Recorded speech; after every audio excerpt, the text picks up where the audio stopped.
Friends, நேற்றைய தினம் விசாகப்பட்டினத்துல ஒரு பள்ளியில நடந்த ஒரு சம்பவம் உண்மையிலே மனசை பதற வைக்குது. என்னன்னு பாத்தீங்கன்னா, அந்த பையன்ட ஹோம்ஒர்க் செய்து கொண்டு வர சொன்னாங்களா, இல்ல ஏதோ அவன் ஸ்லேட்ல எழுதி கொடுக்குறான். அதுல ஏதோ தவறு இருக்குது அல்லது அவன் கரெக்டா பண்ணல. பட் அதற்காக வேண்டிட்டு அந்த டீச்சர் அந்த பையனை அவனுடைய சட்டையோட பட்டன் எல்லாம் கலத்தி அவனை கன்னத்துல அரைஞ்சு அவனை ரொம்ப அதட்டுற தொனியில பேசிட்டு அவனை மிரட்டுறாங்க. அந்த சிச்சுவேஷனை தாங்க முடியாம பொறுக்க முடியாம அந்த பையனுக்கு அட்டாக் வந்து அந்த பையன் அந்த டீச்சருடைய மேலே அப்படி சரிஞ்சு விழுந்து இறந்து போறான். இந்த சம்பவம் தான் இன்னைக்கு சோசியல் மீடியா ஃபுல்லா வைரல் ஆயிட்டு இருக்கு.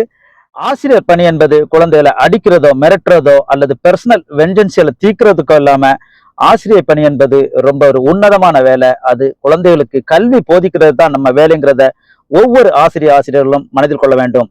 தேங்க்யூ.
What